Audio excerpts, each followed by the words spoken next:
লন্ডনে প্রধান উপদেষ্টার সঙ্গে তারেক রহমানের বৈঠক বর্তমান পরিস্থিতিতে টার্নিং পয়েন্ট হতে পারে এ মন্তব্য বিএনপি মহাসচিব মির্জা ফখরুল ইসলাম আলমগীরের। এটিকে দেশের রাজনীতিতে একটি উত্তরণের সম্ভাবনা হিসেবে দেখছে বিএনপি। গুলশানে ঈদ পরবর্তী আনুষ্ঠানিক মতবিনিময় সভায় বিষয়টি নিয়ে কথা বলেন মির্জা ফখরুল। আরও জানাচ্ছেন নাজিয়া আফরিন। 4 দিনের সফরে যুক্তরাজ্যে গেছেন অন্তর্বর্তী সরকারের প্রধান উপদেষ্টা ডক্টর মোহাম্মদ ইউনূস। এই সফরের ঘোষণার পর থেকেই বিএনপির ভারপ্রাপ্ত চেয়ারম্যান তারেক রহমানের সঙ্গে বৈঠকের সম্ভাবনা নিয়ে রাজনীতির অঙ্গনে আলোচনা চলছিল। যদিও শুরুতে প্রধান উপদেষ্টার আনুষ্ঠানিক সফরসূচিতে বৈঠকের বিষয়টি অন্তর্ভুক্ত ছিল না। মঙ্গলবার গুলশানে বিএনপি চেয়ারপারসনের কার্যালয়ে সাংবাদিকদের সঙ্গে ঈদ পরবর্তী শুভেচ্ছা বিনিময় সভায় এ বিষয়ে নিশ্চিত করেন দলের মহাসচিব মির্জা ফখরুল ইসলাম আলমগীর। ভিশন এসি নিয়ে এলো মানিব্যাগ গ্যারান্টি অফার। 1 মাস ব্যবহার করে সন্তুষ্ট না হলে সম্পূর্ণ টাকা ফেরত। দাওয়াত করা হয়েছে মিটিং এর জন্য। এটা আপনার 13 তারিখে 9টা থেকে 11টা পর্যন্ত লন্ডন টাইমে এই সময়টা দেওয়া হয়েছে আর কি। আমাদের স্ট্যান্ডিং কমিটির পক্ষ থেকে স্বাগত জানানো হয়েছে এবং আমরা প্রত্যাশা করছি যে এটা বাংলাদেশের যে রাজনৈতিক যে সংকটগুলো আছে এগুলোকে কাটিয়ে উঠতে একটা পজিটিভ ভূমিকা রাখতে পারে এই সাক্ষাৎকারটা। তিনি বলেন, এই বৈঠকের মাধ্যমে রাজনৈতিক সংকট কাটবে বলে আশাবাদী বিএনপি। জাতীয় ও আন্তর্জাতিকভাবে বৈঠকটির গুরুত্ব ও সম্ভাবনা অনেক।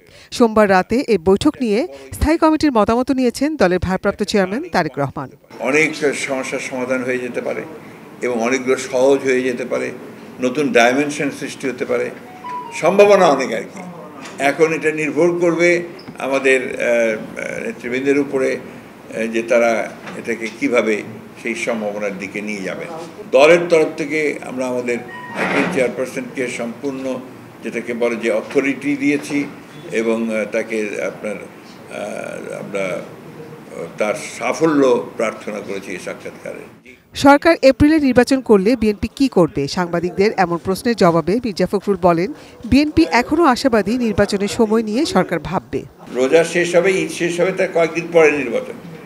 আপনি ভাবেন ওটা রোজার মাসটা ক্যান্ডিডেটদের কি অবস্থা হবে, পলিটিক্যাল ওয়ার্কারদের কি অবস্থা হবে। নতুন নতুন রাজনৈতিক চিন্তা ভাবনার সৃষ্টি হচ্ছে, নতুন নতুন রাজনৈতিক চিন্তা আনার চেষ্টা করা হচ্ছে, যেগুলোকে আপনার চ্যালেঞ্জগুলোকে মোকাবেলা করে একটা জায়গায় নিয়ে আসা, এটাও একটা বড় আপনার চ্যালেঞ্জিং জব। কিন্তু নির্বাচনকালীন সরকার ব্যবস্থা নিয়ে বিএনপি অন্তর্বর্তী সরকারের আকারগত ও প্রকরণগত পরিবর্তন চায়। সুষ্ঠু নির্বাচন করার জন্য আপনার there should be a caretaker government. Form কি করবেন এই অন্তর্বর্তী সরকারের ফর্মটা কি থাকবে না থাকবে সেটা কিন্তু কেয়ারটেকার গভর্নমেন্টের আন্ডারেই ইলেকশনটা হওয়া উচিত। গণতান্ত্রিক ভোটাধিকার জনগণের দাবি জানিয়ে জাতিকে দ্বিধা বিভক্ত না করার আহ্বান জানান মির্জা ফখরুল ইসলাম আলমগীর। প্রত্যেকটি কথা আমরা এমনভাবে বলবো যে কথাগুলো আমাদের এই যে যাত্রা, একটা চ্যালেঞ্জ মোকাবেলা করার যে যাত্রা, এটা যেন বিঘ্নিত না হয়, ক্ষতিগ্রস্ত না হয়। এবং যেটা বারবার আমি বলে এসেছি, আমরা সবাই বলে এসেছি যে জাতীয় ঐক্য ওই ক্ষেত্রে কিন্তু সবচেয়ে ইম্পর্টেন্ট।